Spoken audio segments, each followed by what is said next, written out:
کبھی جو روگ لگتا تھا وہ اب احساس لگتا ہے، کبھی جو روگ لگتا تھا وہ اب احساس لگتا ہے، خدا جو دور لگتا تھا بہت اب پاس لگتا ہے۔ کبھی جو روگ لگتا تھا وہ اب احساس لگتا ہے، خدا جو دور لگتا تھا بہت اب پاس لگتا ہے۔ اور بہاروں میں بھی مجھ کو گل ڈرے سہمے سے لگتے ہیں، بہاروں میں بھی مجھ کو گل ڈرے سہمے سے لگتے ہیں، سما پتجھڑ کا بھی کچھ اور محو یاس لگتا ہے۔ بہاروں میں بھی مجھ کو گل ڈرے سہمے سے لگتے ہیں، سما پتجھڑ کا بھی کچھ اور محو یاس لگتا ہے۔ اور میری سوچوں کا محور ہی بدل کر رکھ دیا اس نے، میری سوچوں کا محور ہی بدل کر رکھ دیا اس نے، جو بے معنی تھا پہلے اب مگر وہ خاص لگتا ہے۔ میری سوچوں کا محور ہی بدل کر رکھ دیا اس نے، جو بے معنی تھا پہلے اب مگر وہ خاص لگتا ہے۔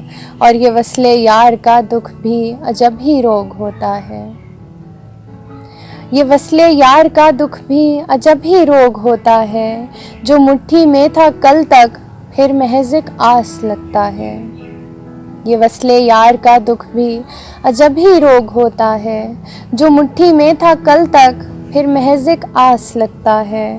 اور میرے دل کے بکھرنے کو ذرا سی چوٹ کافی ہے، میرے دل کے بکھرنے کو ذرا سی چوٹ کافی ہے، کہ اب تو کانچ بھی کچھ اس سے کم حساس لگتا ہے۔ اور مجھے ناکامیوں کے روبرو لاتے ہی رہنا بھی، مجھے ناکامیوں کے روبرو لاتے ہی رہنا بھی، ہدایت کا تیرا یہ ایک نیا انداز لگتا ہے۔ مجھے ناکامیوں کے روبرو لاتے ہی رہنا بھی، ہدایت کا تیرا یہ ایک نیا انداز لگتا ہے۔ اور گھڑی میں سحر کی جو طائروں کا شور لگتا تھا، گھڑی میں سحر کی جو طائروں کا شور لگتا تھا، تیرے اب عشق میں چھیڑا گیا ایک ساز لگتا ہے۔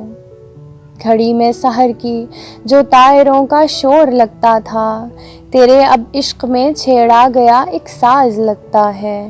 اور محض جو رات میں جلتا ہوا ایک نور تھا ماہم، ماہم کا مطلب ہوتا ہے پورا چاند، محض جو رات میں جلتا ہوا ایک نور تھا ماہم، وہ اب اپنے ہی دل اور سوچ کا عکاس لگتا ہے۔ محض جو رات میں جلتا ہوا ایک نور تھا ماہم، وہ اب اپنے ہی دل اور سوچ کا عکاس لگتا ہے۔ کبھی جو روگ لگتا تھا وہ اب احساس لگتا ہے، خدا جو دور لگتا تھا بہت اب پاس لگتا ہے۔ اگر آپ کو یہ ویڈیو پسند آئی ہے تو پوئٹری بائی ماہم کے فیس بک پیج کو لائک اور انسٹاگرام پیج کو فالو کیجیے، اور ساتھ ہی کامنٹ سیکشن میں اپنی قیمتی آراء سے آگاہ کیجیے۔ اس کے علاوہ مزید شاعری سننے کے لیے poetry by Mahim YouTube channel کو سبسکرائب کیجیے۔